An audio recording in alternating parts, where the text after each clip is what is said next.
Assalamu alaikum. Welcome to Break Glass, a podcast where, in case of propaganda, break glass. In case of Hezbollah, break glass. In case of empire and colonialism, you know what to do. I'm joined with my co-host, Walaa Katoue. Assalamu alaikum, Walaa. How are you? Wa alaikum assalam. I'm doing good. How's it going? You know how it is. Just, we're working at it. There's so much to uncover, to decipher, to go through. I really appreciate the support that we've been getting from our fans. Make sure, or I don't know if we call them fans I yet, was but gonna just say, I'm like, people that is a that are stretch, bro. watching. I'm getting ahead of myself here. But, Our loyal fans, thanks, guys. You're the bread yeah, and just make butter of sure to this like the operation. video, subscribe, like, share with your friends. I don't think me and you really realize how much work goes into a podcast. And it's been a very good experience to learn. And I'm very happy to get a lot of the stuff that we work on throughout the week with our own jobs, actually getting to put it out to the community and to YouTube and the other platforms as well. 100%. I mean, I have a newfound respect for podcasters. This is especially when you're, grassroots, doing it all yourself. From the research to the editing to the producing to the posting. It's all these two right here. Alhamdulillah, by the grace of God. But I wanted to say, yeah, we're on all the platforms. So TikTok, Instagram, Upscrolled, X, soon to be Facebook, possibly. I don't know. This is our demographic on Facebook. But yeah, find us, follow us, like, share, subscribe. And I'm excited to get into today. I mean, look, I'm actually not excited to get into today. I've kind of been dreading today's podcast because it's pretty heavy. First and foremost, we're recording this on Saturday, May 16th, the day following Nakba Day, the day where we not commemorate. I can't even think of a word. Do we remember it? Do we Acknowledge, remember, there's a lot honor of the victims of it. 100%. Yeah, there's a lot of feelings. And I mean, one of the feelings that I have amongst so many is every Nakba Day, the repression, right? That you feel 76 years later of the reality of the Nakba, of the horrors that people faced. And we're going to get into some of, how that's changing, I think, with Mamdani's post. But first and foremost, And we I also wanted will, just to let our audience know, we will be talking a little bit about some of what's taking place now is also been happening for decades. And I'll show you a few reports from the 70s, I believe, that really mirror what is happening right now. like Macklemore said in his song, Hens Hall, the Nakba never ended, the colonizer lied. It has been ongoing. And even the Nakba itself, you cannot really commemorate it in one day. It was a a time period where, there was just widespread massacres, sexual abuse, rape, ethnic cleansing, displacement, just Whoa, sheer whoa, whoa. horror. A lot of anti-Semitism you're You know putting what? out It there. is. It is. But today, You, today I'm owning it. I'm sorry. You tried to teach me last time. Clearly, I'm a bad student. you, Call me you what you you will. saw what happened at the New York Times when they started doing I their did. And anti-Semitism. you know what? If you know, if the New York Times, we're gonna get into that. But I mean, like in Arabic, we say "fakhari kasabado," bro. You know.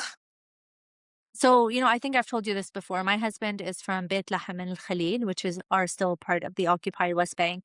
But An I know you awesome told name, by me the way, Beit Lahem. Beit Lahem. Yeah. Do you know what my husband's last name is? And you guys have What? like really cool last names. So yours is Ramadan. His is Salama. No way. Oh. Right. So So I told you about this that happens to me when I introduce myself, especially in Ramadan. Like I go, Assalamu alaikum, Ahmed Ramadan.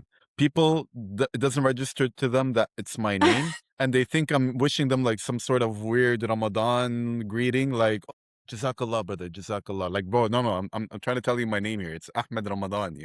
that is hilarious. Mm. Anywho, I know you told me you're from Haifa.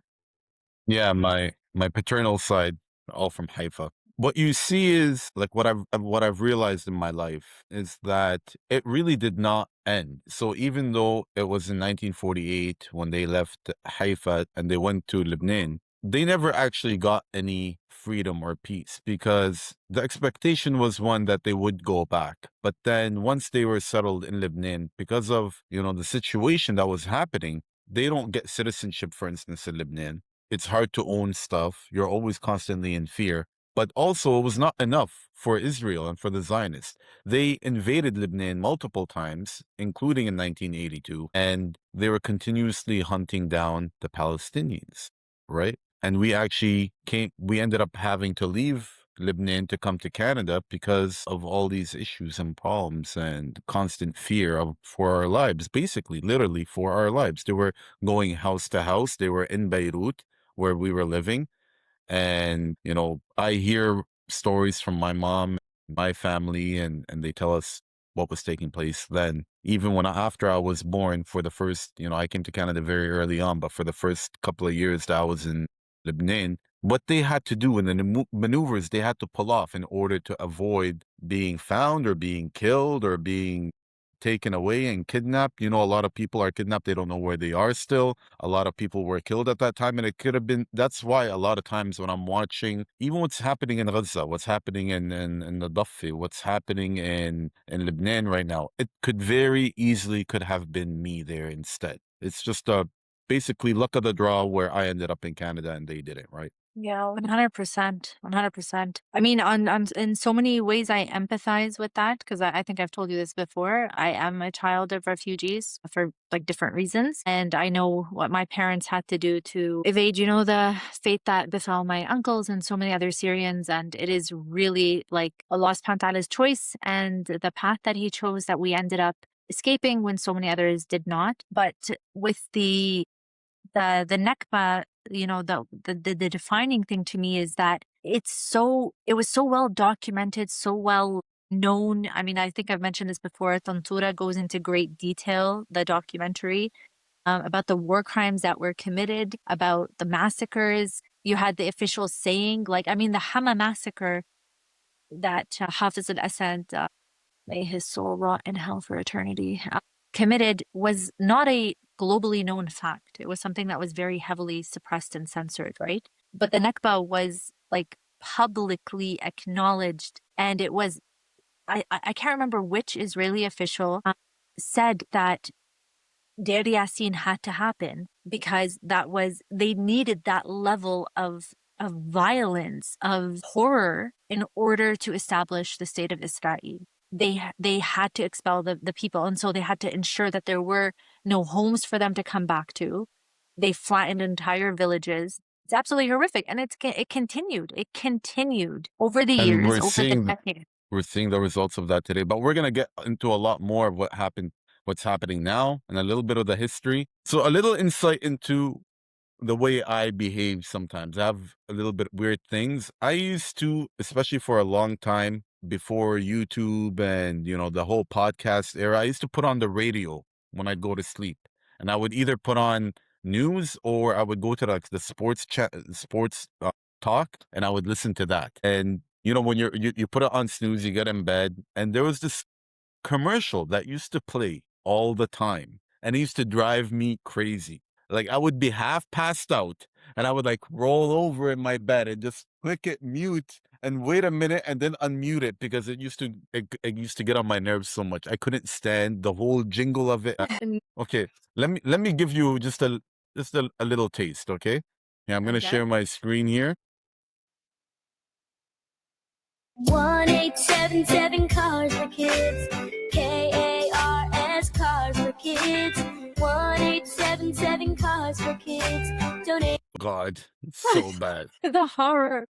Honestly, it's so bad. So, what's happening here? The New York Post, annoying jingle, permanently banned from airwaves as California ends strategy of deception. From the I'm New thinking York of moving to Post. California Okay. here. I'm sorry, 1877 Cars for Kids isn't a California nonprofit helping local kids. They raise money to send 18-year-olds to Israel and build buildings there. And what happened was, Orange County Court says Cars for Kids can no longer run its jingle ads in California after a lawsuit alleging that donations do not go to underprivileged California kids, but instead to fund trips to Israel for Orthodox Jewish 17, 18-year-olds in New York and New Jersey. And then, God, this is the thing.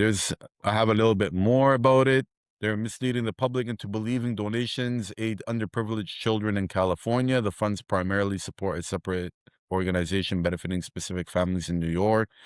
It funds URA, which spends money on various programs and initiatives, including a $16.5 million purchase of a building in Israel, according to the New York Times. And again, here, kids aren't even really the target of the organization's financial efforts. Instead, these go to 17 and 18-year-olds seeking gap year trips to Israel and their families. Lando testified that 16.5 million even went to purchasing a building. So, Purchasing a building? yeah. Like where? In the occupied West Bank? I didn't come across where exactly. It just says Israel. That is insane. And this has been, so I'm looking up the organization right now. URA, Discover Your Judaism. Connect with your Jewish heritage. Torah Mates Retreat. Very interesting stuff. Okay. So, I mean, on the front, this jingle is like you donate your car to this organization and then they sell it for parts or something and then they help children in need. Is that what the front was? That is the front. But let me just say, we started off the show by talking about how I'm a grandchild of Nakba survivors. Mm-hmm. This jingle is worse than their actual undercover thing. Like, it should have been banned just because of the jingle. That was bad enough. That torture they inflicted on the world should have got them banned to begin with. This is crazy.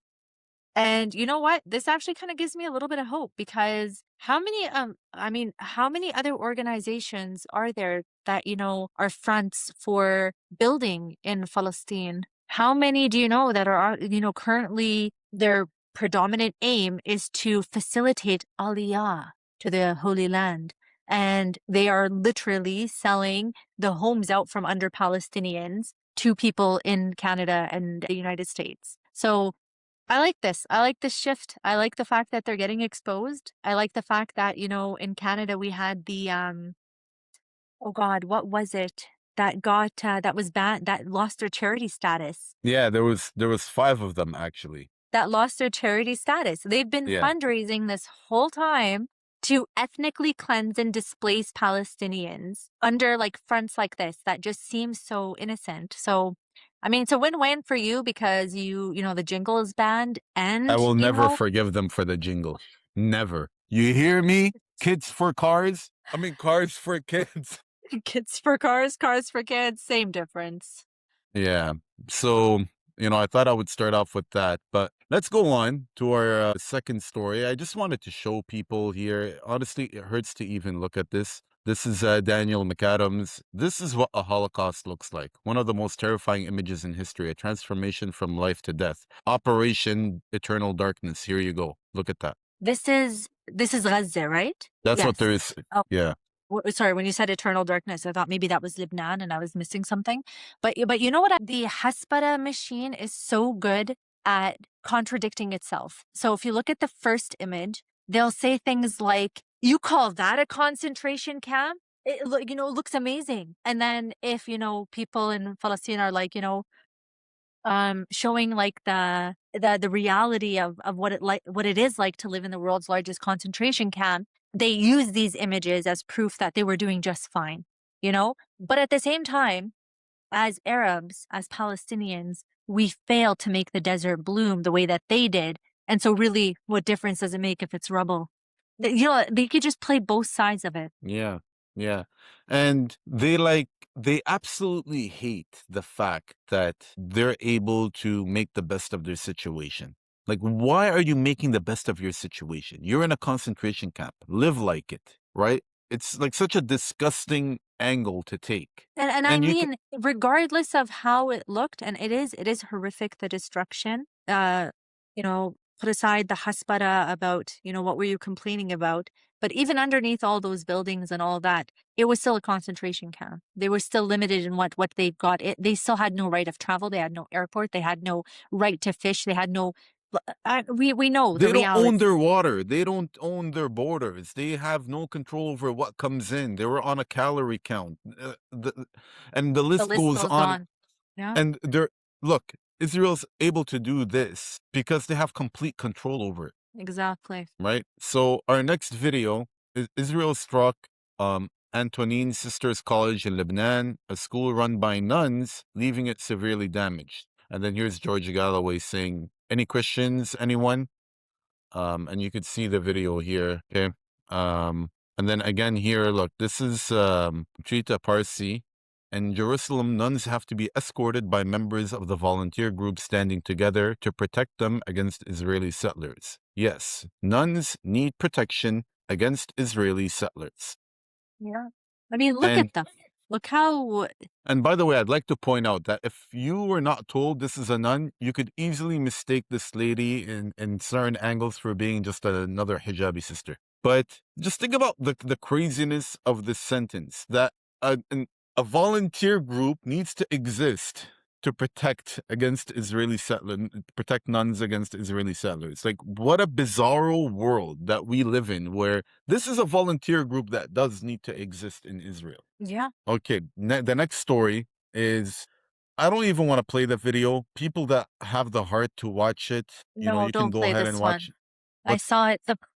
Don't play. I watched it by accident when I was looking for some other content. It's really hard to watch. I don't like watching people dying, people getting blown up, any of that stuff in general. And this is no different to me. Inhumanity rarely targets humans alone. In Palestine, in a Palestinian village, an Israeli settler, Awad Crosso, appears to be beating a dog to death with a club. Ethnically cleansing the Palestinians appears not to be enough. Perhaps this will upset those who are unmoved by the genocide itself. Really good points here, but this is what you're dealing with. This is the kind of society, the kind of evil that you are dealing with in Israeli society. And then I do have an update on it that I came across, I believe today, that the Palestinian dog attacked today by Zionist settlers is named Lucy, and fortunately survived the brutal murder attempt by those Taliban with kippas. The Palestinian, I don't understand what that means. Is this guy trying to say they're Taliban, Yani? I mean, they're terrorists with kippas, like Taliban being terrorist, right? I mean, I don't know why the drive-by Taliban hit, but okay. A Palestinian Rescue Association treated her head wounds and saved her. So Israelis attacked her, and Palestinian Rescue Association treated her, but Israel then poses as progressive before the West, and then when you remember what's Randy Fine, he's like, oh, I would pick a dog over Muslims or whatever. Yeah, this is your Israel that you so staunchly defend and throw everybody under the bus for, including your own country, the United States. This is how they actually treat animals. So it's funny because a lot of the reactions to this by Zionists on X and the Haspadists is like, prove that he's Israeli and the dog is Palestinian. Prove it. And also, like, dogs are not Palestinian or Israeli, but the fact that they belong to a Palestinian family is why this happened, right? But 100%. specifically, it's targeted here because this belongs to Palestinians, the same way that they target sheep that belong to Palestinians and donkeys that belong to Palestinians and chickens that belong to Palestinians. It's all part and parcel of the how can we terrorize these people as much as possible, right? But a lot of the Zionists that are defending this are saying, like, prove it, right? And then the Times of Israel reports that there's actually an investigation going on because, apparently you can genocide, murder, rape, torture Palestinians, and there's very little investigation happening. But when people see an animal being clubbed, it moves something in them. And I'm not saying it didn't move something in me. It was a horrible video to watch. It started playing. I think I saw it before X had said it shows sensitive content. So it started just playing automatically. But it really says something about the state of the world where they're investigating a dog being abused and not humans being abused, right? Like, let's talk about what does Israeli society seem to be concerned with here? The rights of animals or the rights of humans, who they deem to be less than human animals? Yeah, I mean, this idea where Israel calls Palestinians human animals. My pushback even back then was, so this is how you treat animals then? Like, why are you treating animals like this, right? But I agree with you. There is a certain level where human beings, it's just different than animals, than plants and trees. They're all respected and honored and creations of God that we have to respect. And I'm going to get a little bit into the Islamic context in a moment. But when it comes to humans, there is a level. Like, if a child is being killed or an animal, you're obviously going to try to save the child. But in our society, and I'm not necessarily saying that people, I'm not necessarily, I'm absolutely not saying that people should not care about animals. And even for me, when I watched that video, it like burned something inside me. Like, how could somebody do that? To an animal, to a dog. I've seen other videos of Israeli settlers and Israelis in general, how they treat animals, and it really, really like ticks me off. But we should have that same and more reaction when we see Palestinians being shredded by Israel. Yeah, and And it's not controversial to say animal no, rights are no. great. And you know what? In Islam, when we the laws of war dictate that no animals, no trees, nothing is harmed when you're at war, right? So there is nothing, it's not contradictory to say that we care for animals, we care for the environment, we care for trees, but human life takes precedence. So, you know, that just to get to this whole thing, about I think it was the last one, the last the last tweet that you had up here. That's like, you know, if you're not going to care about the humans, care about the animals. And I think I said this in the last podcast too, but it's like, if you don't, then check yourself. If you're not enraged at humans being beaten and raped and tortured and massacred, and yet you find yourself getting triggered when it's a dog, check your humanity first, you know? Or because you should be equally horrified by both, possibly more horrified by the humans. And I think that's just, fight me. Okay? If you disagree with me, fight me in the comments. Yeah, so let me see. I think so. There's a couple of things. One, obviously, the war crimes, striking schools is a violation of the Fourth Geneva Convention. And then there's state complicity with unprosecuted settler violence against animals and property, which function really as state sanctions tools for forced displacement. But videos like this, what they do is they strip away Israel's progressive marketing to the West, which is so important to them. And settler colonialism requires total domination, targeting the entire native ecosystem. Humans, institutions, animals, plants. That's why they go after the olive trees. They go after the farms.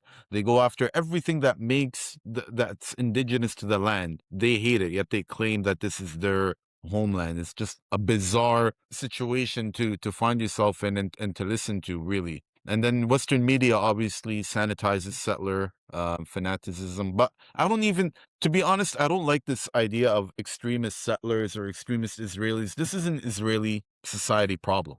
It's just the way it is. It is an Israeli society problem. This is what it's said in polls, in surveys, in documentaries, and interviews with them. One after one, we see how it is, even in their own media.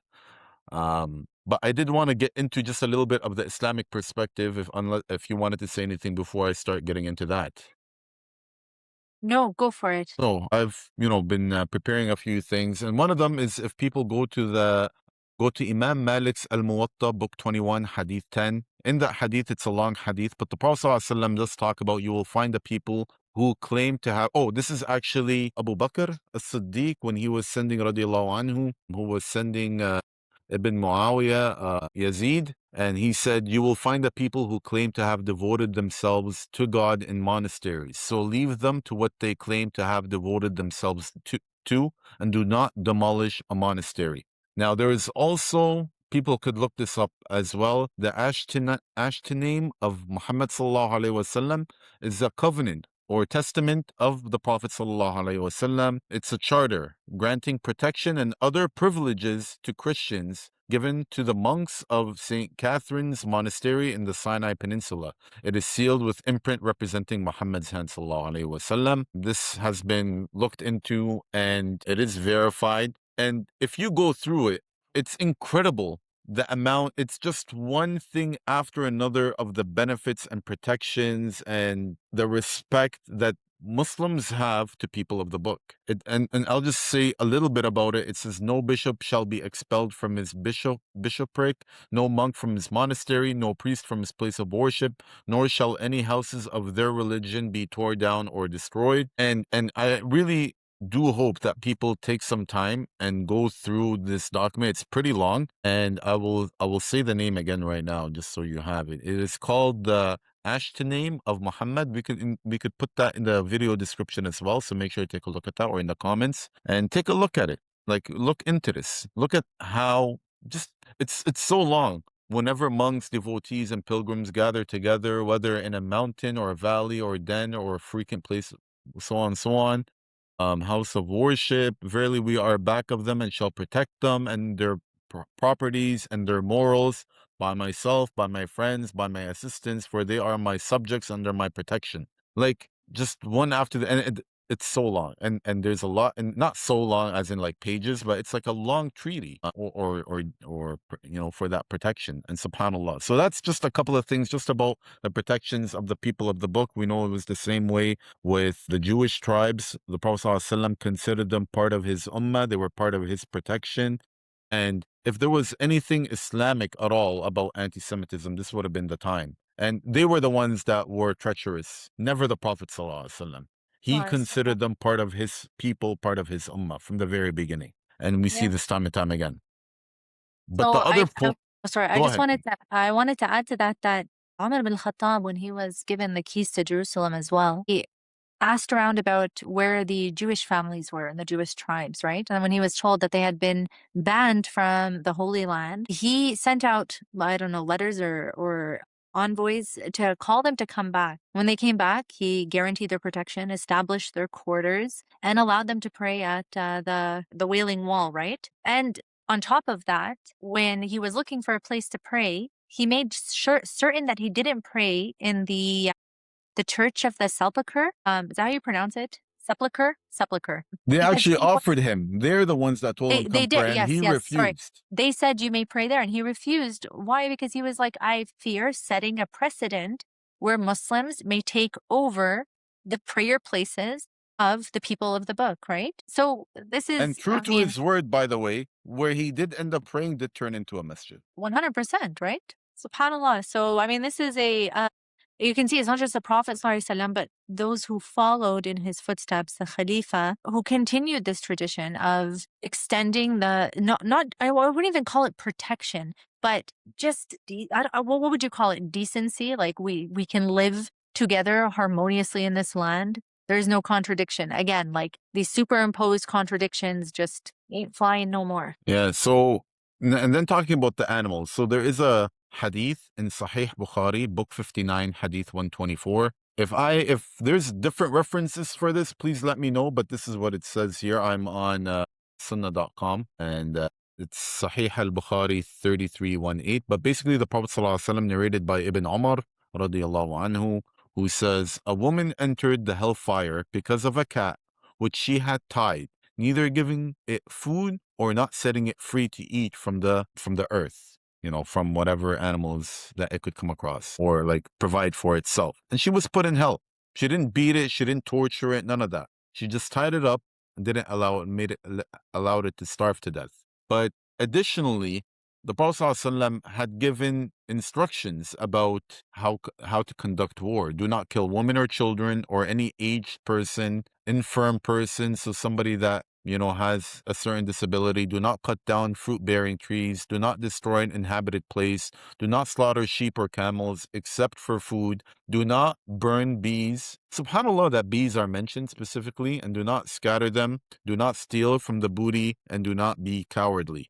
So these are a lot of the instructions that were given. And you see almost one by one, not just Israel, but the way the U.S. and its proxies and empire operate. It's like a checklist for them. Have we killed enough women and children? Look at what happened in Iran in the Minab school bombing. Like, just to start it off, like, here's our introduction. Let's bomb a school of 170 young little schoolgirls. Welcome to the show.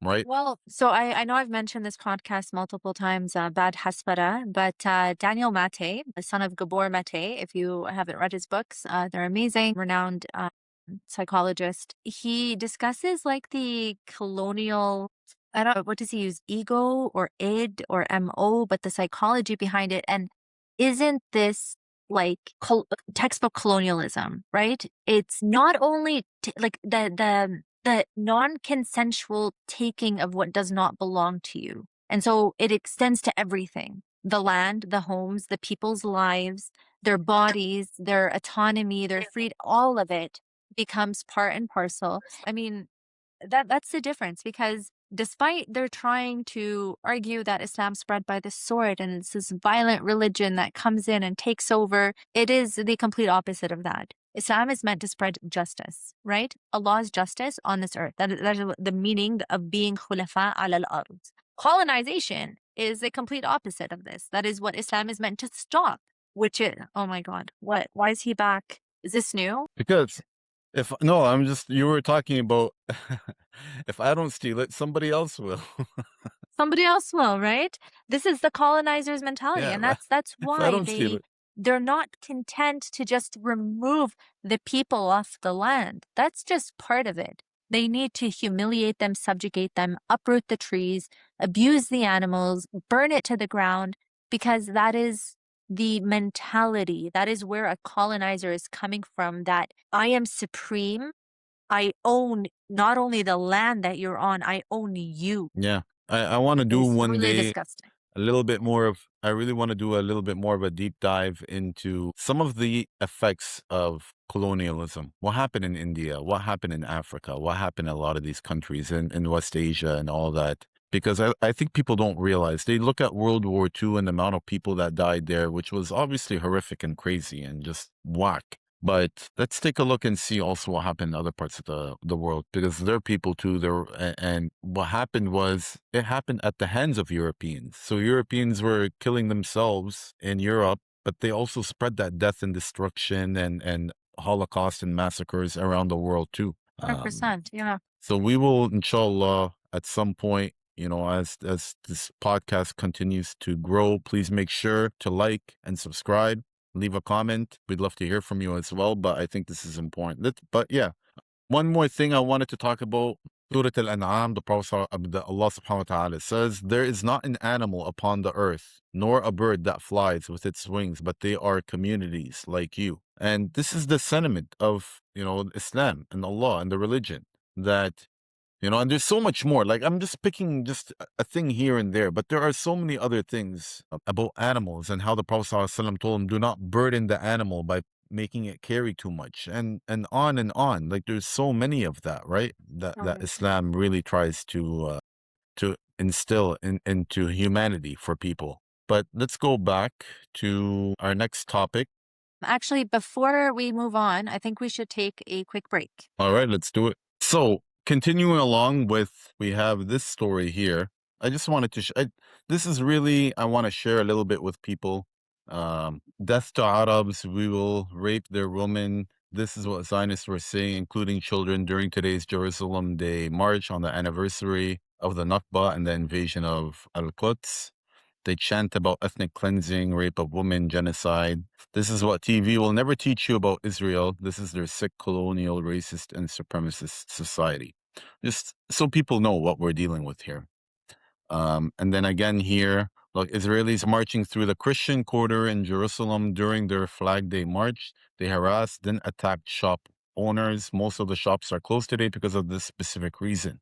Doesn't matter if you're Christian or Muslims, Israelis will attack you. Look at that. Just unhinged, just destroying stuff, and nobody will hold them to account. This is state policy. And then here we have Israeli Prime Minister, we'll return all our hostages to the last one. I mean, we returned all our hostages, and we did this without giving back territories. Did you hear? We returned all our hostages. There were those who said, leave, go outside. We did not go outside. Today, we control how much? 60% of the strip. Tomorrow, we will see. Tomorrow, we will see. So they just come outright and admit it. And you still have the media, politicians, these different organizations like Eurovision and FIFA and all of them saying, oh, we're not political. I just want to point out that they did return all the hostages. Quite a few of them were in body bags because of the bombardment. I mean, yeah. By hook or by crook, right? I mean, he did it. He returned them. He took the strip. Pat yourself on the back, Netanyahu. Then here you go again. U.S. Ambassador Michael Issa. Israel will not withdraw from the villages it has occupied, even if negotiations are held and an agreement, security or political, it reached with Lebanon. So what will Simone Karam negotiate in Washington? This is about, I guess, the Lebanon Israeli Mhm. discussions that are happening. And this is Hala Jabir. If you don't follow her, please do. She does great work. She's just translating, I guess, this thing because this is a translated post. So I'm not a big fan of this guy, Mario Naufal. I am not, but sometimes I am a fan of Zachary Foster though, and he says, Yep. why does the United States always single out? And now we're getting more into a little bit of the boycott that I wanted to talk about. So why does the United States always single out Israel and subject to different treatment than other countries? U.S. Whoa, companies are, whoa, whoa. That's anti-Semitic. well, I'm sorry, Like, I facts are mean, anti-Semitic. so when I say it's not factual, it's anti-Semitic. But when Zachary Foster, I see how it is. Go ahead, Fadla. Is it because he has a blue check mark next to his name? Exactly Because why. that's exactly okay. I need that blue check mark, guys. I believe he's Jewish also, by the way. U.S. American companies are prohibited from boycotting Israel if they want to do business with 35 state governments. So you're allowed to boycott U.S., Canada, Mexico, just not Israel. In Yep. 35 states. My American friends, is this not crazy to you? Honestly, do you not sit back and think what is going on in our government, in our country? U.S. American students at Harvard and Columbia are not allowed to say the state of Israel is a racist endeavor. So they are not allowed to state what Israelis themselves say and do. They do not care. You are not allowed to say it. According to the IHRA definition of anti Semitism, they are allowed to say that the United States or Canada is a racist endeavor, though. And 100%. US taxpayers have given more foreign assistance to Israel since World War II than any other country. And people should keep in mind, which Egypt is a big recipient also of foreign aid. That's also for Israel. Oh yeah. Go to Egypt and take a look. The people are not getting that money. And then I'm just trying to show the different what's happening now. Italy erupts in nationwide strikes and mass protest for Palestine. Italy witnessed a massive nationwide general strike in more than 75 cities as millions marched in solidarity with Palestine and demanded an end to Israel's genocide in Gaza. And I think it's very clear to people, I'm hoping that are watching this, that the genocide is not over. They've just No. pretended that there's a ceasefire, but all it means is that Israel continues to do whatever it wants to do. I just saw, I didn't add it to our podcast today, but they just bombed tents again. Tents, like displaced people. Like imagine you've left your whole home, you've probably lost multiple family members, you've been displaced many times over, you're finally in some tent where there's no sewage, no water, no food, and Israel's bombing those tents. I don't think people understand. I don't know if I've used this example in this podcast before, but imagine you're sleeping in your bed and there's a little bit of your bed is wet, like just a little bit, not the whole bed, but like when you're rolling around, you feel something wet. And can you sleep? No, absolutely not. You get up, you change the sheets, you dry them. Think about the conditions that the Palestinians are living. Honestly, it stresses me out to think about, what they Absolutely. are going through. Yeah, absolutely. I just also want to point out that a lot of people try to delegitimize the BDS movement, and the impact that it has and protesting and the impact that it has. But I think I told you this last time, just last month, which is why I'm a little bit confused by the caption here because Italy announced it was suspending its defense contract agreement with Israel. So, I mean, there's a protesters demanding the official recognition of Palestine. It says a halt to all arms sales to Israel. So I'm not 100% sure what, maybe there's loopholes like we saw in the Canadian government. Maybe there's more to the story. I haven't looked into the details. But I mean, what the Italians are doing, I'm down to move to Italy. Okay. I will speak Italian. I will dress like I just walked off the cover of Vogue. I will do what I need to do. But these people and their stand for, for the people of Palestine, for what's happening, the way that they're shifting the needle, it's legit. And people should not be delegitimizing the efforts of mass mobilization and BDS. I will move to Italy just because they give you nap time during the day. Bro, they do that in the Middle East too. Okay. Like, I know, but it's part of our Arab tradition. Okay, they're not we getting nap. bombed in Italy. I don't want to take a nap while getting bombed. like I want to take a nap and then get back up and go to work.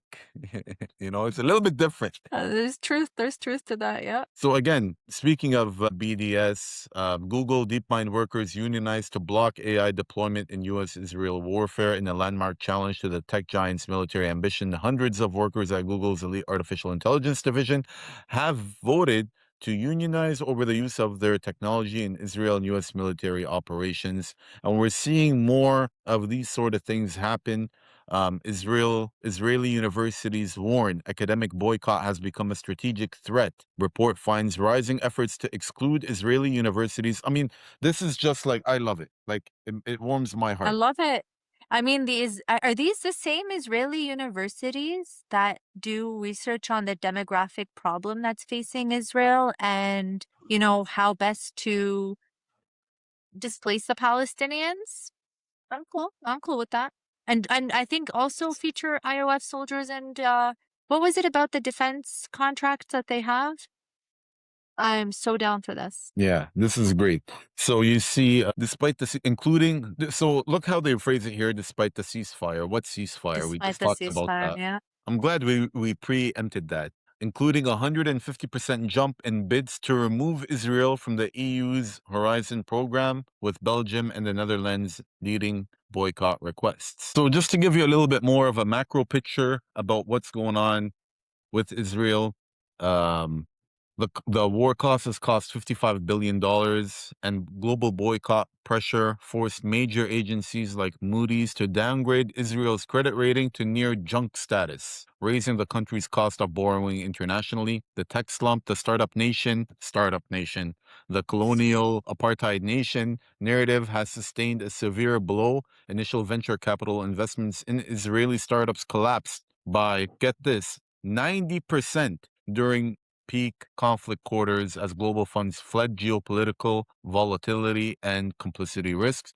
And then the debt spiral. Israel's national debt climbed sharply, skyrocketing to $340 billion by the end of 2024, a 20% surge from 2022, severely constraining the state's long-term economic planning. And there's a lot of multinational decoupling. Global brands are cutting ties to shield their bottom lines from international reputational damage, which I just absolutely love. Like the fact that Israel now is automatically associated with baby killers and apartheid and just a racist, genocidal, colonial apartheid state is just amazing to see. There is an effect of this. And then sovereign capital exit, institutional funds are liquidating position. Norway's $1.6 trillion sovereign oil wealth fund completely divested all its holdings from Israel bonds, establishing a precedent for major European pension funds to pull out of the Israeli financial ecosystem. So although the modern, yeah, it's just evolved. It's become widespread, global. It's organic consumer choice, avoiding grocery brands, and port workers, unions from Europe to India are enacting targeted dock strikes, refusing to load or unload Israeli cargo ships, and so on and so on. So just love to see it. Just a little bit of good news and a lot of this kind of really sad predicament And that we I mean, find. I'm gonna just add one thing here because I think it's really, really important. Because some people argue like, how effective is it to do this on like a personal level, right? Not when we're boycotting like as a whole or as a collective. And then there's a part of me that feels like, what are the 5 things you're going to be asked about on the day of judgment, right? One of them being your money. How did you make it? Where did you spend it? Like it gets to the point where you're not boycotting because you want to enact pressure, or you do, but equally you're boycotting because ethically you cannot fathom giving them any of your money. Like my husband and I work for our money. You sweat, you work for it. It's like you will not get a penny of this to oppress my people. And just a quick shout out here, or not shout out, but like a warning notice that extends beyond just Israel, right? Like what I'm hoping that our community has realized is that we need to make ethical choices when it comes to our money as much as possible, right? So many, and I was guilty of this as well. Arab shop on Shein, on Temu, they used forced labor, right? Like this is the root of it as Muslims should be ethical, principled. It's not we pick and we choose what we're going to spend our money on. Well, when it's Israel, I'm good to boycott, or when it's convenient, I'm good to boycott, or this means too much to me to boycott. It's really trying to be ethical and know that we will be held to account for our money. And the last thing I want to do on the day of judgment is be faced with these people and be like, well, the savings were just too good. Yeah. That the product, it was just limited release. I had to have it. And what I will tell people is that start somewhere, cut off Yeah. something. What, like, do you have Disney Plus? Maybe you could start there. Can you stop drinking Coke? Pick 2 or 3 things and then add to it as you're able to sustain that. So I'm going to cut off Coke no matter what, no matter where I am, what I'm doing. I'm not going to drink Coke anymore, or I'm not going to shop at Zara anymore. Whatever it is, pick something and start on it and let it grow. Don't overwhelm yourself at the very beginning where it becomes, I cannot touch anything, and then you decide to just give up. Start a little Yeah, bit, yeah. then grow and expand, because it is important. And like you're saying, it's not just about not supporting those companies, but each one of us are responsible for our own actions, our own pocket, our Yeah. own money. This is what it's about. It's like when you donate, right? It's not just about you feel like I'm helping to donate to help, the needy, or to help, organizations that do advocacy and stand up for the rights of people. But this is your opportunity to donate. So Allah subhanahu wa ta'ala has given you a chance to get your own rewards by donating. So it is for you as well, right? And I think a lot of people 100%. sometimes miss that point where this is your chance. Forget, even if they didn't need it, you should be actively searching for where can I donate some money, because I need those. I just dropped my mic, but I need those hasanat, right? Like I need those. Yeah. What's hasanat in I English? tell good deeds, bro. Good Good deeds. deeds. Fog moment. No, I'm just kidding. I always tell my kids, like, our relationship in this world is like a triangle where Yo, we're at one Illuminati, you're brainwashing your Illuminati. kids. I'm hypnotizing you. Listen to my words. One end of the triangle is yourself, and the other is whatever decision or person you're facing in this dunya. And the top of the triangle is Allah subhanahu wa ta'ala. So anything that you do, we don't have a bidirectional relationship in this world. It's not tit for tat, right? You punch me, I punch you. You slander me, I slander you, whatever the case is. Or when it comes to like you said, this poor person needs my money, oh, I'm going to give it to them. I'm going to boycott this company because I'm angry with them, or whatever the case is. Every decision you make, every person you interact with, it goes back to Allah subhanahu wa ta'ala, right? So when I'm doing something, I'm doing it with the mind of, I'm presenting this to God, and then it's going to this person, or it's impacting, or whatever the case is. I'm gonna Not a, Illuminati your triangle and say it's like on a chart where there's the X, Y, and Z. Is it Z axis? Where it's inward, outward, and then upward. upward. There you go. Sure. I'm gonna pretend I got that reference, and I do not hate math. Yes, indeed. No, I love I math. concur. I know I you do. Yeah, I'm a big I math could guy. tell by the analogy that you just drew. I don't like math. I like algebra. Algebra is cool, but beyond algebra, probably because I'm Arab, see? Yeah, Yeah. algebra. We're gonna do an episode about just some of the contributions of Islam to the world. We're gonna do that. And I have a book that I read that was amazing years ago, I but don't I think will the world's ready for it, okay? When Mamdani was running for mayor, do you not remember when somebody made like a satirical joke on X about how Mamdani's going to bring Arabic math to the schools, and America lost its mind? And they're like, Arabic "Oh my numbers. God, he's teaching the Muslim numerals," and it's like, "Oh my God, Yeah. the ignorance, bro. They're not ready, Ahmed. We have to parse it out, not a full episode, maybe like bite-sized pieces. You know what I Yeah, mean?" yeah. Okay, so what I wanted to talk about before I share my screen again is a lot of times what Zionists do, and those that support Zionism and their kind of minions and paid bots and paid people and all that, what they try to do is they just throw so much crap at the wall. And they just have you running around trying to debunk all their made up sick fantasy stuff that they have going, right? And I don't want to get so bogged down with a lot of what they say. And we can, and it's very easy, not very easy. It does sometimes take effort to do, and people have been doing that effort. But when we talk about this latest report that came out with new evidence for sexual rapes and mass rape 6 whatever in October 7 and all the debunking that goes on. Again, I don't want to get into a lot of that. Maybe if you wanted to touch on it, I do have some stuff that we can take a look at. But let me share my screen. I just want to show people who they are, where this comes from, what kind of sources they have. Just take a little snippet, you know what I mean? So people understand what we're dealing with. So our good friend Max Blumenthal. So this civil commission report that's come out, let's see. The Israeli Civil Commission fraud report recycled an allegation of Hamas sexual violence that was denounced. By the way, there has not been one shred of evidence, not one confirmed instance of it. And, I kind of have fallen out of love for a while with TYT, but lately they've been doing better work. But even the other day when Anna was talking, she's done some good work, but she still said, I'm sure that rapes did happen. Like, why?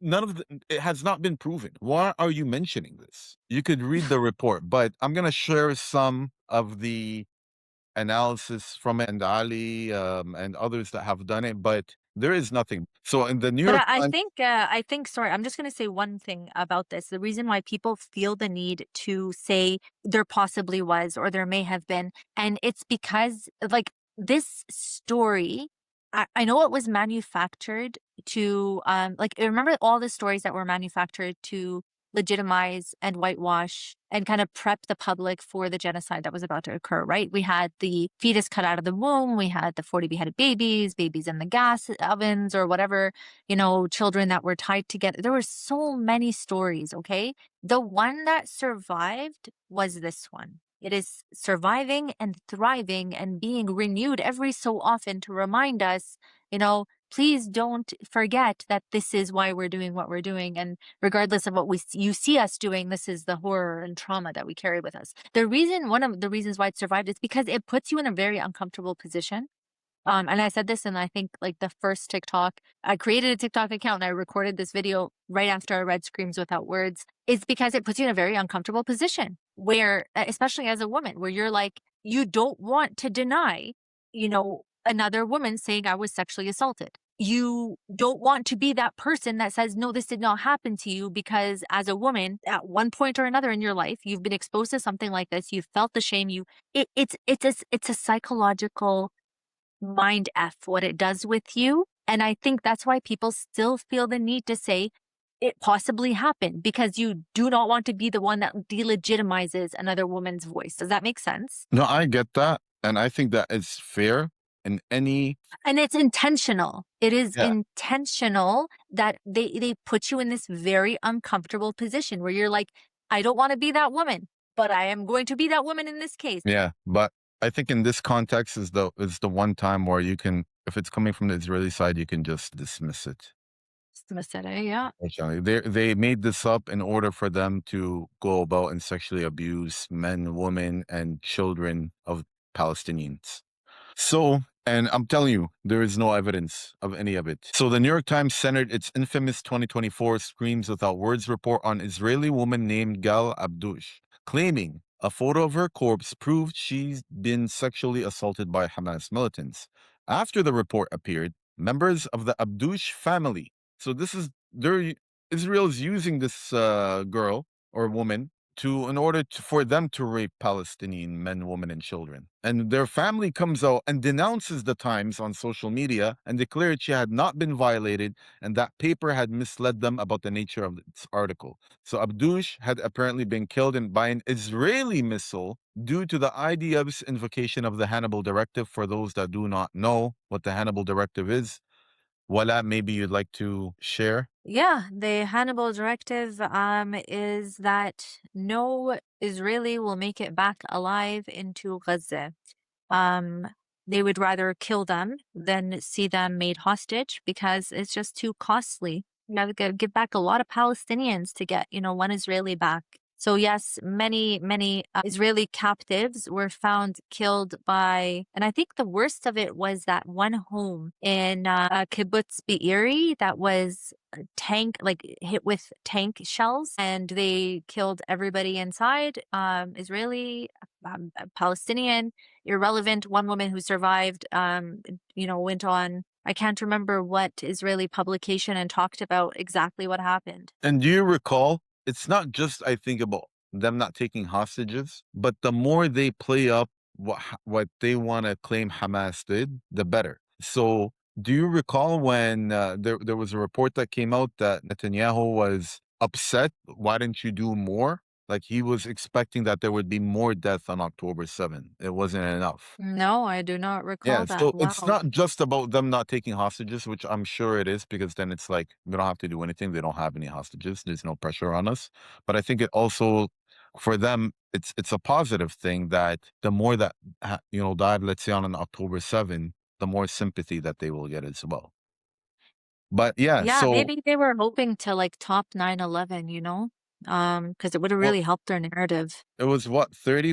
How many did he say? It's like 100 or 30 9/11s, or Netanyahu did Oh. say that. Yeah, it was many, many times worse than 9/11. So how do they know that she died from the Hannibal Directive? She was displaying symptoms of rigor mortis when she was found beside her badly damaged car. So the so-called civil commission. Now this was the old report from the NYT. This is what happened. They tried to cite this example. The family came out and said no, this never happened. So this new civil commission was so desperate to fill space in its report that they recycled this discredited story, but they didn't use her name, and they omitted her family's condemnation from the New York Times' false and exploitative characterization of her death. Mhm. Just again, just to give people an understanding. Again, this is our Zachary Foster.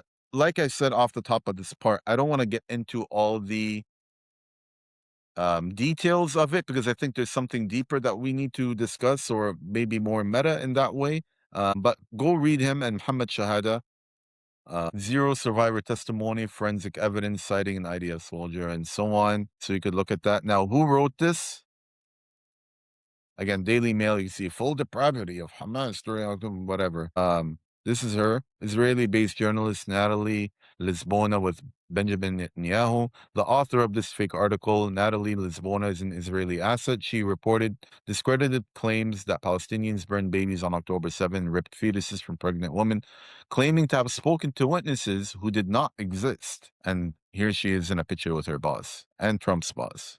So this is, I want people, I just put this here because I want people to take the time if they're curious about this. This is Ali Abu Nima. I don't know, I'm sure you're familiar with him. He works with the Oh, Electronic yeah, from the Intifada. electronic intifada, yeah. My debunking of Israel's latest. They keep trying to reboot the same thing and just try to anytime this happens. 7th of October mass rape hoax, a landmark report built from old claims, liars, grifters, repackaged for complicit. So take a look, follow him on X. You could, they have a YouTube channel as well, Electronic Intifada. They do great work. And you could see how he debunks it. And again, I think Did you watch her interview with CNN? it's possible. It is just as bad as 60 Minutes with Netanyahu. The anchor is all like, tell me everything about this report. And she's got like, her eyes are glinting and she's like, horrific report. Like, it's just a PR stunt where this woman was given access to CNN to broadcast a report.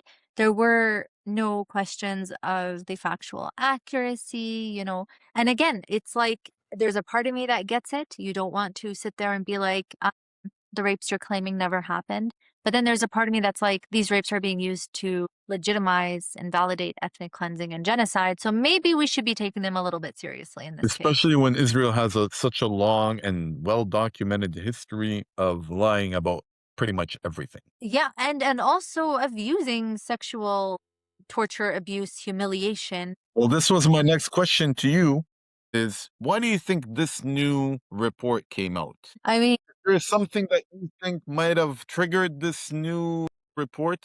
yeah, so one of the things I like to do with this the sexual violence is track when does it rear its nasty little head and come back up. And I wish I had my notes in front of me right now, but I mean, it seems to coincide this time with the New York Times opinion article on the reality of rape of Palestinian detainees in Israeli prisons. So Nicholas Kristof, who is now officially a self-hating Jew, published basically what amounts to, I mean, again, with the New York Times, there's so many things to talk about. Number one being that, like Max Blumenthal pointed out, he is publishing an opinion piece. And so now the New York Times has plausible deniability.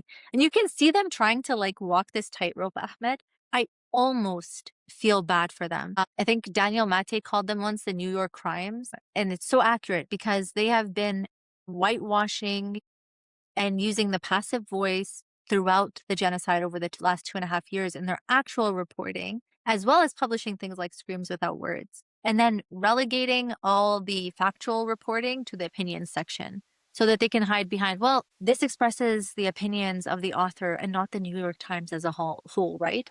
And we know the New York Times affiliation with the IOF and the Zionists, and I think even the owners are a very well-known Zionist family. Regardless, though, they did publish this. It is not new news. It's based on a report by B'Tselem called Welcome to Hell, which was published, oh my goodness, over a year ago, probably. And it documents, I mean, I don't know if you read the report by B'Tselem when it came out. It was one of the most difficult reads.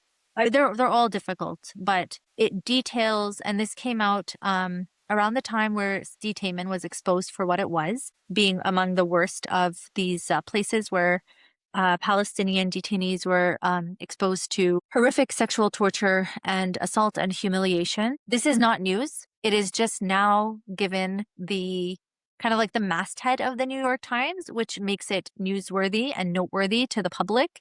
And I mean, the Haspadists are clearly losing their mind. Israel is filing a lawsuit against them. So, like I said at the beginning of this podcast, "Fakharik as-Sarbado," which means something like, you know, when you're like step back, you're like, go, fight, you know, like do it. The New York Times is no innocent bystander in the genocide over the last 2 years, very complicit in whitewashing and legitimizing the crimes. And even this piece by Nicholas Kristof, if you read it, starts with October 7th, right? As if this was, as if the world does not know, as if I don't have the image of that IOF. This is before they were even called the IOF. I told you about that Tantura documentary. This old man who literally looks like he could be like your sweet old grandpa, laughing as he recounts how they raped a 14-year-old Palestinian girl in Tantura. Multiple soldiers raped her, and she was so pretty. Despicable, disgusting, very well documented. Yeah, so you have Nicholas Kristof writing this, and the Zionist reaction, the Hasbara machine is like in overdrive right now, just pumping out how ridiculous this is, despite the fact that it's documented. And they seem to have hyper fixated on one of the stories. If you've read the report or read the article that Nicholas Kristof recently posted, the op-ed, it's horrific. It's documented. There's witness testimony, there's survivor testimony, there's apparently admissions that this was recorded. In some cases, as is the case of the woman who was gang raped, they forced her to watch and look at photos of what they had done to her. So it's horrible, but they've hyperfixated on one specific point here. So I saved this just because of what you're saying. A New York Times article on sexual abuse against Palestinians accurately, but barely scratches the surface, is triggering hysteria in the Israeli government, not because of the facts, but because of the audience. Apartheid Israel fears New York Times readers will finally see and no longer ignore. Israel's abuses against Palestinians did not begin on October 7th. Sexual violence against Palestinians has been documented since the very foundation of the state of Israel, but this is nothing the New York Times spoke about. But this is nothing That's the guy. Yeah, this is the one you've been mentioning. Yeah. That's the guy I mentioned. His face is like I think of him whenever I hear, because as he's saying this, he's laughing. It's like psychosis, or is it really amusing to him? And this is what I say so often. There is no other version of Israel. Like this version that the liberal Zionist pretends to exist has never existed and will never exist in the way that they think it is. This is Israel. From the very inception till now, it's the same. Below are some of the many reports and investigations documenting sexual violence, specifically in the context of Israel's unlawful detention of Palestinians, these rape dungeons they have. And these cover only abuses documented since October 20, 23. The reality is far older. And then she has a long thread about many of the reports that have come out just to show. I shared this by accident at the beginning, but look at the date. This is 1979. U.S. reports indicate Israeli abuse of Palestinians. U.S. report indicate Israeli abuse of Palestinians. This is more than 46 years ago in 1979. And then again, like you said, they're up in arms about this. They're freaking out about it. So in English, accusing us of rape is a blood libel. And then Israel in Hebrew, we must rape Palestinians and make it official, regulated policy of the state. Translation is Israel's Achilles heel and kryptonite, the worst curse on their Hezbollah machine. One click and it crumbles. And you can see this is from Ahmed And Shahada. that's the footage from Taman, which we know now. The video from the security cameras was released to reassure the Israeli public that, and we know who is in charge of the prisons in Israel, who has been wearing a noose pin and has been advocating that, we need to kill them off, guys. It's too much to keep them alive and fed barely. That is the video that shows the gang rape of one of these Palestinians, one of many. And here we have Pamela Geller. The New York Times publishes a vile blood libel against Israel on the eve of publication of October 7 Unimaginable Horrors report. So how dare they? Yeah, they actually invert reality, because this came out, I would imagine, because of that. But they also have to claim to be the victim in this situation as well. So they inverse reality and say that was, I'm going to say that, so I looked at the timeline for this because I know I was discussing it with you. They're like a day apart. Literally, I think it's the 12th and the 13th. The 12th in NYT, the 13th is the report. They're so close together. And I mean, the amount of prep that it takes to launch this is, I don't know. I wonder if it's too close. Oftentimes we see it and then right after, there's enough time that you could see that it was intentional. Regardless, we know these detainees, we know that this has been happening. These conversations of sexual assault of Palestinian detainees has been going on. There's irrelevance here because it is a documented trend, and clearly they're bringing this up again to whitewash and legitimize what they're doing, right?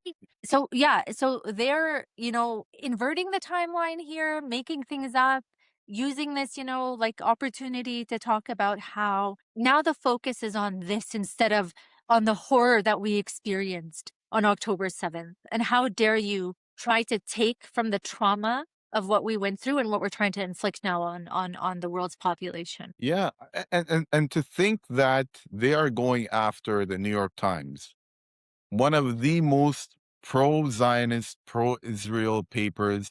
No, listen, okay. This is the thing about the New York Times, which baffles me, and I'm still trying to understand. And on the one hand, I acknowledge that they whitewash and sanitize Israel's violence, okay, in their mainstream reporting. On the other hand, did you know that Camera has a full report on the New York Times' anti-Israel bias? Yeah. They're constantly the target of Camera, and it's almost like, okay, it's a couple of explanations here, and I'm still trying to figure it out. So I don't know if you have any insight on this. One, it's that the New York Times, because they're liberal Zionists, are trying to maintain their plausible deniability, kind of walk the tightrope of we're still I wouldn't say Zion. walking the tightrope. I think they're like throwing some crumbs from the other side of that rope, the far side, and they Yes. Yeah, tossing it but in all honesty, when you're dealing with the Zionist lobby, it is walking a tightrope. Because you said it last time. Have you ever heard of legitimate criticism of Israel and they're just like, you can do it? No, right? Like, you can't. You cannot. Yeah. There's a line. So it's very much like they're trying to walk on the edge of that line Like because they Piers recognize Morgan their is readership. Hamas. Biden Yeah, was yeah, yeah, Hamas. yeah, yeah. Like, it doesn't matter who it is. Even if you don't say anything, if you're just not full-fledged, willing to give your life and soul and everything that you have for Israel, you're Hamas. Yeah, exactly. So, and that's where I feel like that's where the New York Times is at. The other explanation is that this is all some sort of front. This we're against the New York Times to legitimize them. But maybe Yeah. that's just my like deep thought process. I'm not sure yet. Honestly, no, that could be it too. I believe that that is part of it to show that look, both sides are attacking the New York Times, so they must be doing something right. Yeah, exactly. This is Robin Urbach.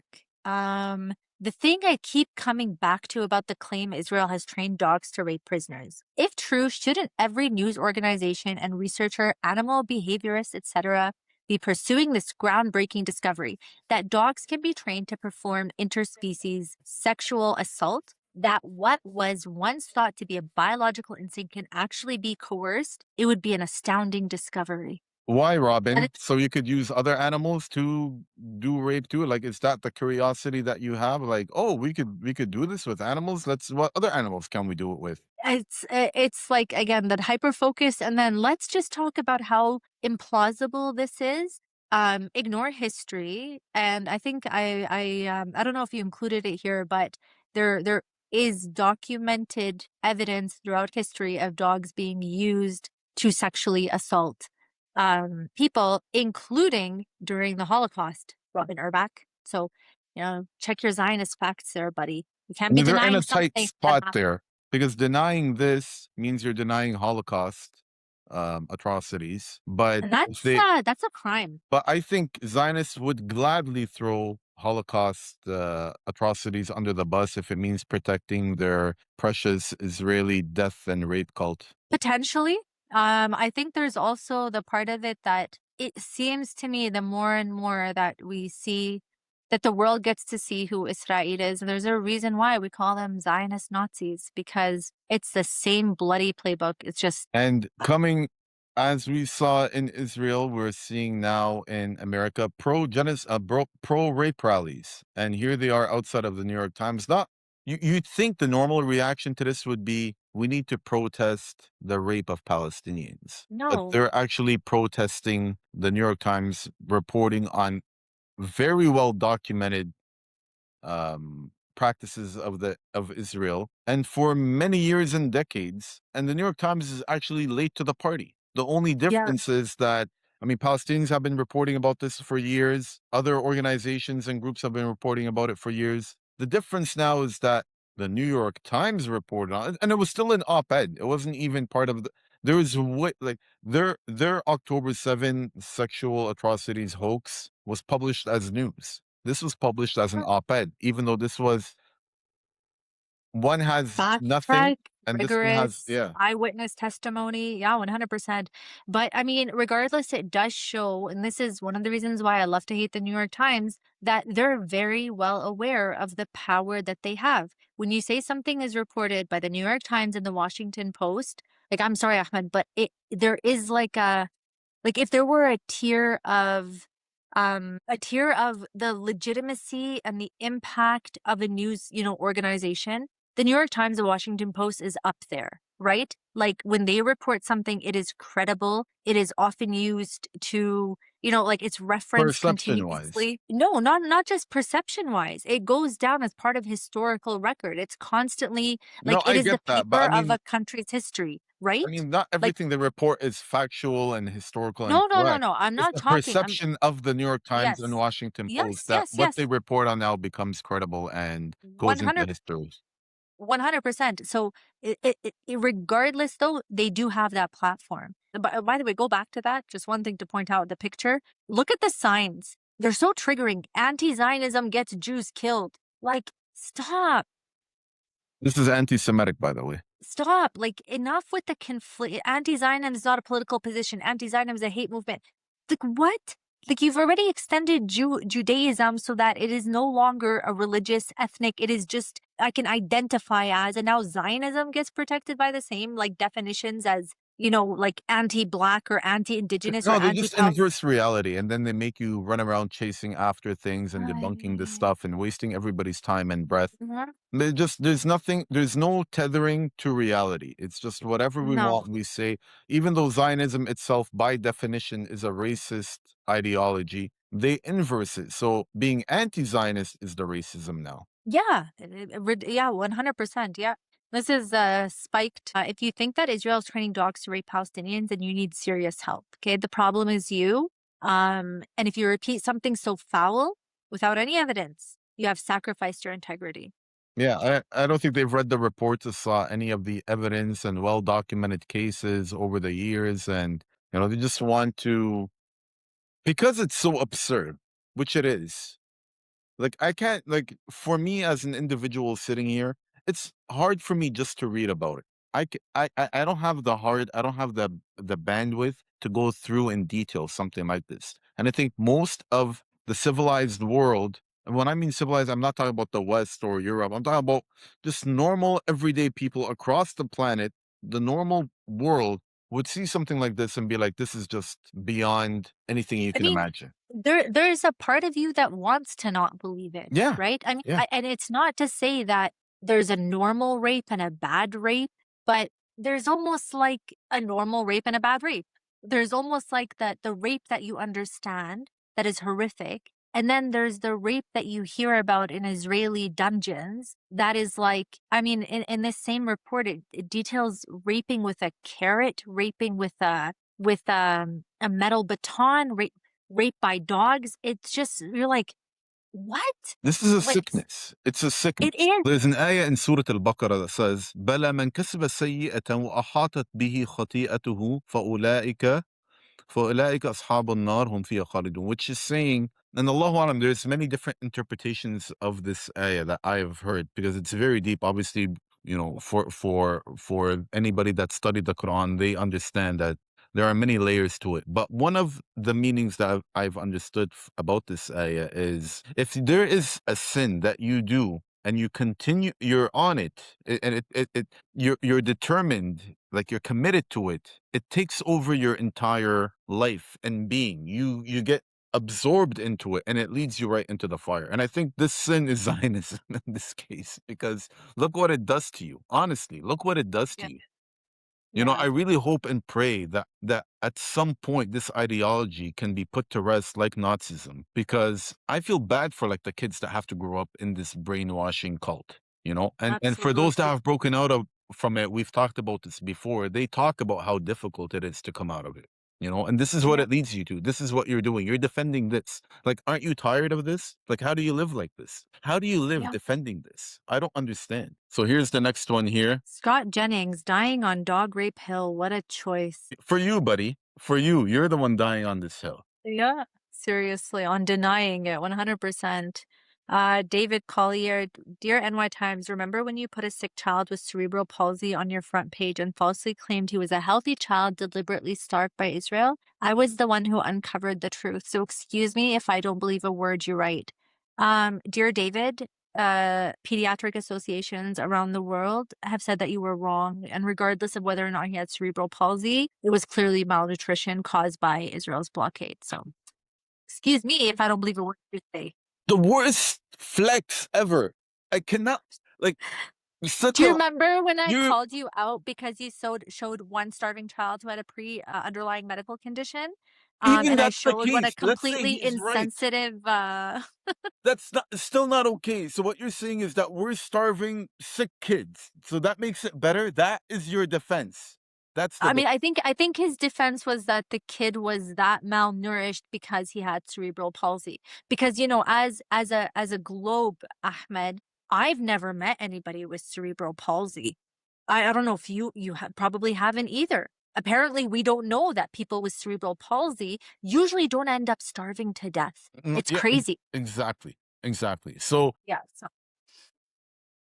it's like such but you're a right. What a flex. What I was the one who uncovered the truth.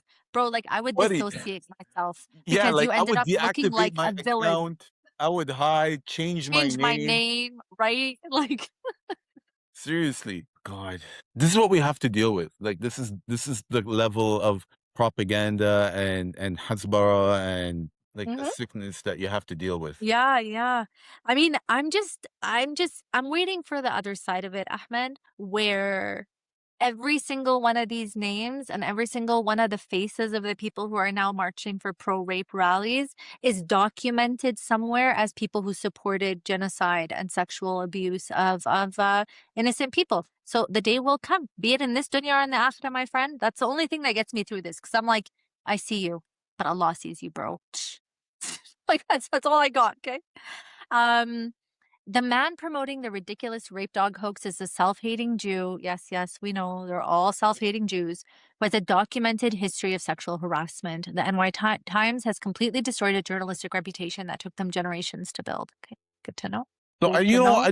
I just came to a realization. You know, when you say like, I'm blanking on the example, but basically it's like Israel represents all Jews, but not all Jews are representative like Israel. You know, it's like they represent, but if you don't support Israel, then you're a self-hating Jew and you're get kicked out, and Yeah, all the yeah. benefits of Israel for being Jewish are not there. So it's They're revoked, right? yeah. The second you criticize Israel, it's no longer your Jewish But ethno-nationalist it's state. Israel before Judaism, Israel before Jews, Israel before humanity. It's like that's all that matters. 100%.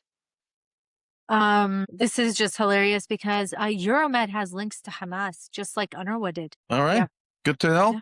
Good Good to to know. know. Thanks. Thanks, buddy. Appreciate that. This is disgusting to watch. I don't know if you actually want to watch it, but this is one of the IOF soldiers talking about,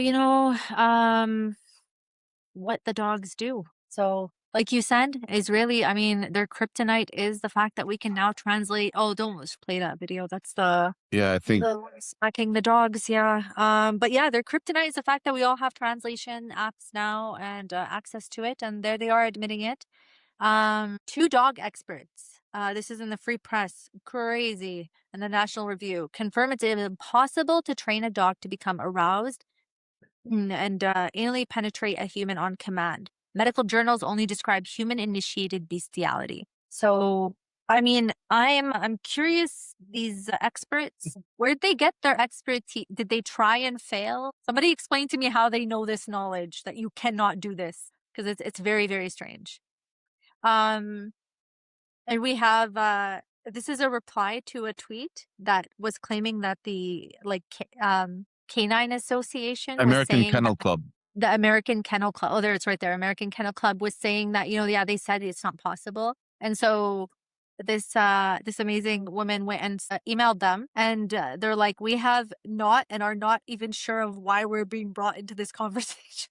Like, leave us out of this, okay? We want nothing to do with, like, we keep dogs, we protect dogs. I'm assuming they like dogs being in the American Kennel Club. Don't come near us. David, Don't where drag did us you into get this information? this is a tweet that that I wanted to point out, because every accusation is a confession, because I actually track how narratives make it from think tanks to mainstream media. And it's so funny to see them invert reality again, as they always do, and talk about how, if you look at this, first you have the Euromed report, which now we know is linked to Hamas, so it all makes sense, right? Al Jazeera does a documentary. Al Jazeera is Qatar funded, in case you were wondering. Qatar also funds Hamas. There's that tie again.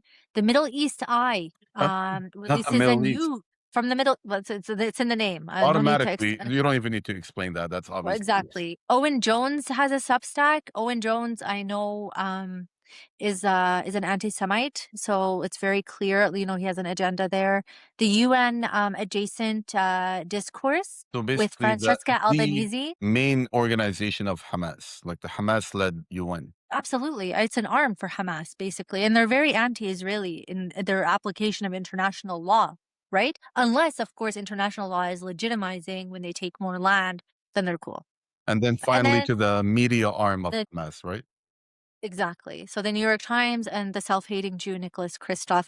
Somewhere in here they dropped that B'Tselem is actually the one that also have a report that details this. Not sure why. Maybe they didn't want to bring, an Israeli organization into this. But yeah, they traced it, guys. They did their homework, and that's Thanks for the how, help. that's how Hamas is at every stage of this. So, meanwhile, about theirs, Asal Rad says, just a reminder that Israel doesn't allow actual independent neutral investigation. Israel blocks UN probe into Hamas sexual crimes from October 7 to avoid inquiry into abuse of Palestinians. Again, this is not an article you saw what happened when they reported a little bit in the New York Times. This is in Haaretz. So Yeah. Israel newspaper reports it like this. Western media, none of that. No. No. But it's that was, actually very interesting because Western media right now is so hyper. I mean, there's a couple things I just want to point out real quick before we move on quickly to. I know you want to get into that discussion, but number one, is that Western media, despite them saying that they're ignoring the commission, it's all they're talking about. Other than this op-ed in the New York Times, no one's discussing. No one followed up on Steve Tayman. Western media is not reporting that they were all paraded around Israeli society like heroes, that they were on all the talk show hosts, that they were acquitted, like all charges were dropped. They did not report on the pro-rape rallies. They did not report on any of that. Actually, Western media is all falling in lockstep with the Israeli narrative, other than this one NYT opinion piece, and they're losing their leaping minds over it. Can you and it's like imagine if it debated was? on like their news channels and in their Knesset, should this be allowed? It's not even like a given. Like they still talk about it. It's Yeah, like, absolutely. this should be, and I'm gonna leave your coalition if Israeli Yeah, soldiers aren't allowed to rape in any way they feel they need to, or none of absolutely. that Yeah, is yeah. reported on. So I don't know if we have a good segue for the next part, the next, little set that I have ready or that we have ready, but maybe we'll come up with it as we share it. So next we have, I wanted to talk, have you heard about this beef that's been going on between AOC and MTG? I have, yeah. So let's just hear a little bit of what AOC has to say. I was, to be honest, I was like, when she first came out, I did have, this is back when there was like a little shred of hope left, or it's just some optimism in any of these politicians. And unfortunately, even with Bernie Sanders, obviously, I was a big fan at the time. And they've all let us down, unfortunately. Bernie with his constant Netanyahu's war, Netanyahu this and Netanyahu that. But here's AOC. Let's give it a little listen. So here, there's a few things. I saw you were getting ready to say something, so go for it. No, I was just gonna say, I mean, like, if you could only use the word Palestinians, AOC, it would just lend you a little bit more legitimacy, but you can't even do that. And that's why nobody believes you. Yeah, go ahead. And then the equation of Gazans and Israelis. Like, what's good for both? You know what? Let's just look at the ones that are being genocided. We don't need to equate both every time. Like, they're both separate. Auzu billah. They'll toss her out on her head if she doesn't equate them both. I'm actually shocked that she put Gazans first. So here is Sami Hamdi, who I interviewed, by the way, You're in done person. dead. Very nice guy. It was a pleasure. And he says here, what are the criteria for AOC here? Biden and Blinken were proven genociders. They did not benefit the movement at all. They wrecked it instead. Harris categorically refused to distance herself from genocide, but AOC still managed to bring herself on to insist. And I have the video of that working tirelessly for a ceasefire on a stage. Biden, Obama, and Harris denied to every Palestinian who publicly pleaded for just 2 minutes of recognition. AOC found it within herself to loudly assert that genociders can be good or at least better overall for America. It is sad to see her unable to extend that same faith she has in genociders to MTG and others who are in a welcome process of reflection on the worldview in a manner many Democrats still categorically refuse to do. So here's again Glenn Greenwald, who we've featured a few times on the podcast already, and we really enjoy his work. The self-indulgent dead-end politics of AOC's partisan liberalism compared to the massive success of activists who forced Ridgeland Farms to release thousands of dogs from hideous experiments achieved by working with everyone regardless of ideology. He actually has a really good program for helping homeless people and dogs. Just heartwarming story. Honestly, it was a pleasure, and I didn't have it in here. I don't think I have it in this podcast because I just wanted to share something positive, and he's doing something really great, and people should, commend him for that. And then here we have Max Blumenthal again. AOC will not team up with MTG to sanction Israel because of identity politics, but she teamed up with Ted Cruz and Tom Cotton to call for more sanctions on China. Now, I know we have the issue with China and the treatment of the Uyghur Muslims, unfortunately, in East Turkestan. But it didn't matter to her here. The point is that she'll work with Ted Cruz and Tom Cotton, like the worst of the worst. This is like bottom of the And just to be barrel. clear, she's not sanctioning China here because of what they're doing to the Uyghur No, Muslims. no. Yeah, just to be like, even if the action you're doing is correct, it's not grounded in ethics or morals or principles. AOC. So again, here I had the video, but it's because she's being tweeted. So this is former Congresswoman Marjorie Taylor Greene. AOC refused to vote for my amendment to strip funding for Israel. She can run her mouth all she wants, but votes are the only thing that matters, not a bunch of words and nasty name calling. You know, I'm and not that gonna lie, was not the biggest fan of Marjorie Taylor Greene, but and again, I don't let myself get hopeful. Even Mamdani, I'm like, what are you gonna do to me, Mamdani? yeah, What are you gonna do? Okay, hard. You when's know, it we've had our coming? heart broken so many times. 100%. But I mean, even her tweet, her response, it's measured. So here, I just wanted to highlight a little bit about what Farouk Zafar here is saying. He says, so he's thinking she's gonna run, or she's trying to see if she can run for 2028, and she's frantically rebranding herself as the conscious of the left because the kids on TikTok are finally noticing the blood on her hands. Look at the ledger, the one she can't memory hole. She voted yes on HR 888, reaffirming Israel's right to exist, whatever that means. I think Tucker Carlson did an excellent job when he was interviewing Mike Huckabee about what that actually means. It was great. She voted yes on HR 597 to sanction Palestinian resistance in 2024 because they just want them lie down and take it. Why are you trying to resist your genocide and ethnic cleansing and rape and apartheid and land theft and on and on? Yes, on HR 6679, the anti-Palestinian immigration bill that treats Gaza refugees like the plague. Present on HR 5323 for Iron Dome funding, because they have this like weird pretend thing they like to play in their head where there's offensive and defensive weapons, like there's any difference between the two, especially when it comes to Israel. She doesn't take Apex direct checks. She's happy to do the dirty work for free, pocketing the shadow pack dark money that flows through the same DNC pipeline while the ADL gets its talking points recited verbatim from the House floor. She's not anti-imperialist. She's the empire's most photogenic enabler. And the only thing more insulting than her voting record is the gaslighting spectacle of her trying to launder it all into a 2028 campaign trail sob story about how she's always been on the right side of history. Charlatan, grifter, opportunist, sellout, traitor, your basic, I don't like to just talk about different cultures and whatever. Yeah, I know. I don't even know what her being Latinx Latina has folks, I to agree. do with it. But 100%, the thing I think that again, like this is one of the kryptonites of the Hasbara Zionist and propaganda machines is that um the narrative is moving too fast, and the internet's memory is the internet never forgets, and so they can't, like, it's all documented and unfolding. She's not going to gaslight when people are still posting and talking about this, right? Yeah, it's so bad. And, for people that still think there's any difference between the two parties, one of them is a little bit more, has a nicer kind of frosting on it. It's a nicer cover. But what I actually enjoy about Trump is just he just puts that ugly face on whatever this is. And the DNC Yeah. oftentimes, and we've talked about a lot of this, like we spoke about Bill Clinton and some of his policies. They're able to do even worse things than the RNC can do.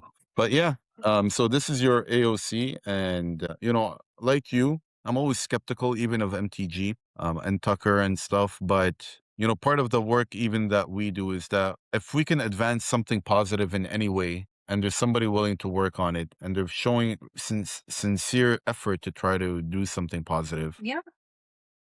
especially I when mean, she like, has look, as long as like they're working on I enjoy, even when I'm with a politician, like I was just recently with a very, very, very pro-Zionist politician here. I mean, like he attends B'nai B'rith dinners, and I don't mind because I know who I'm dealing with. It's the whole like masquerade, the gaslighting.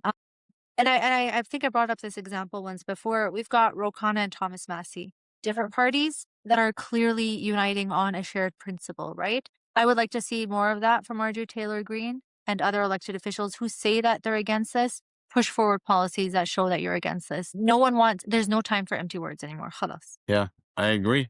And I want to end this stream off, or this podcast off, on a positive note. I've shared a few different X accounts, but this one I really hope it's one of the funniest ones to me on X. Like this is probably I love this kind of thing. But did you know that there's a huge concern right now in New York? Walaa? They're taking money that should be used on buying bombs for Israel in a very anti-Semitic way, and instead spending Wow. $122 million on schools and hiring 1,000 What? new school teachers. Why are they doing this? The audacity. Holy, can you think 122 million? How many bombs would that buy? Does Israel not have the right to expand itself? Think of our borders. So what is Zoran Mamdani doing? When Mayor Mamdani took office, NYC had a $12 billion deficit. It's now $0. How?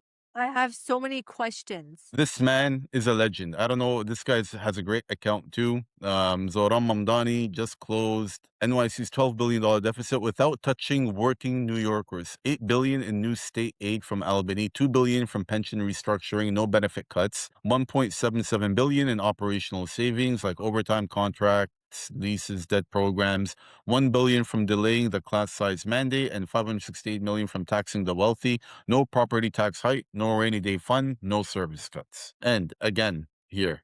I mean, maybe the guy shouldn't be mayor. Maybe he should be like the financial advisor for the United States that's $1 trillion in debt. Clearly. Wrong line Honestly, of look, work, Mamdani. has balanced a budget with no cuts to essential services, no property tax increases, $4 billion more from the state government, and a new tax hike on the ultra wealthy. And I think I But have even the something. tax hike on the ultra wealthy was less than the rest of it. Yeah. I mean, it's still like 500 million, but No property tax already. We talked about this. So what he's doing is, while adding a first ever pay-to-tear tax on luxury second homes worth over 5 million. Like, look at this. It's like such a very niche tax. If you have a second home that's worth over $5 million, then you get taxed. And I believe that you don't live in that home either. So it's like is it like a fake- summer property? yeah, like something like that. Oh, like you've got a house in the Hamptons or something, but you like live on like Park Ave, and then you're like, we just summer in the Hamptons. But California or in Europe somewhere, and you have a home there that is just sitting there. no, I don't think so, because then he wouldn't be able to get that tax money, bro. It's by state. It would have to be you have literally 2 homes in the state of New York. Okay. So the plan includes investments in NYCHA, affordable housing, universal childcare, libraries, parks, schools, hate crime prevention, tenant legal services, and new municipal grocery stores. What are all of these words? None of them include bombs for Israel. Maybe it's Is this what mayors the focus next on one. these days? No housing investments. No, nothing for Israel. What That is is this guy doing? insanity. I don't Can see you it. imagine? I mean, it's crazy. It's almost like we've been telling people that, America does not need to like have such craptastic social services if only they would allocate their money to things like social services instead of bombs. But you know what? Let's remind Hamas one more time, guys. Buy books, not bombs. We'll do that for you and send it to Israel. Zoran Mamdani to permanently fund NYC libraries and parks. Libraries will no longer have to plead for funding each year. And then this one here, I just love the fact Zoran Mamdani has turned blocks in front of 50 NYC public schools into car-free soccer streets where children can play in celebration of the upcoming World Cup. And then this guy just nails it. The fact that he's so good at this really puts into perspective how cartoonishly evil the average politician is. I know, I'm not gonna lie. There's a part of me that is doubting that this is reality. I would not have thought that this was possible anywhere in any of our, progressive Western first world countries. Like, think about what would be happening if every politician actually cared about their constituency, their state, their town, their city, and their country. And that's what they cared about, their people. They actually wanted to do good for the people. How different would the world be? We are ruled by lunatics and psychopaths. Ahmed, how have they not assassinated him yet? May Allah protect this brother. I mean, Again, this is I crazy always stuff that have, he's doing, man. I try to hold back, but like he's doing This is some crazy stuff that he's doing, man. It's almost too good to be true. It's either one of two things are going to happen. I'm a person who looks at history and tries to derive lessons. Usually you end up dead or you're a sellout, right? Like, have we ever had this happen? This is crazy stuff. I'm going to stop talking and we'll just see what happens. Yeah, so, mashallah, good job. Zahran Mamdani. I'm proud of you, brother. Stay on the right path. May Allah Proud. guide you and keep you sincere and honest. Ameen, And, ameen. I You really guys need pray to on check out his Nakba video. It is the cutest thing ever, okay? The little old lady from Palestine that is a Nakba survivor that he interviews, or his team interviews, and he posts up. It's truly amazing. And this is like, all of it is amazing. He just seems like a very decent person. Wow. Yeah, Are you reigniting hope in me, Ahmed? I have worked tirelessly to kill my hope. Okay. don't get carried away yet, but it's good to be happy a little Check bit yourself. and pray for him, and I really hope that, I pray that That's that 4-letter word again. I pray that there are You more can pray, people yes. like Zohran that come around and take some leadership and are able to really make some positive change for the people, for a lot of the people that are suffering around the world, in the US included. I'm sure you've seen some of the homeless 100%. communities that are just popping up all over the place, and people living in cars. It's just a sad situation for them as well, and for people around the world, including us, Palestine, Iran, Sudan, Somalia, Afghanistan, Iraq, Pakistan, and Syria. The list goes on and on. Unfortunately, there's a lot of trouble, and the people that are doing this, they're not slowing down. They're not stopping. They're getting more aggressive. They're pushing harder. They're working harder. Some people, you heard that thing, some people just want to watch the world burn. And there are people like that, and they're the ones in power, and they just want to watch the world burn. And we need more good people to stand up and try to do their little part of good. Absolutely. Absolutely. May Allah protect him, Ya Rab. And thank you for ending this off on a happy note, because this was a tough podcast. I don't know about you, but I mean, well, I can assume any person with a heart, a conscience, you make some light of the situation, the Haspadists, the Zionists, but this is really, really traumatizing and really difficult, and evokes so many memories of Abu Ghraib and, the impact of colonizers and imperialists on our people over centuries. So it was a tough episode. I'm glad it ended off on a good note. And Ya Rab, may Allah make it bring about good people to help the people, because that's what we need right now. I mean. All right. Well, that was another podcast. Make sure to like, subscribe, share, just start pressing stuff on and yeah, stay tuned, share some thoughts. We'll be coming out with a lot more, inshallah. Assalamu alaikum. Wa alaikum assalam wa rahmatullah.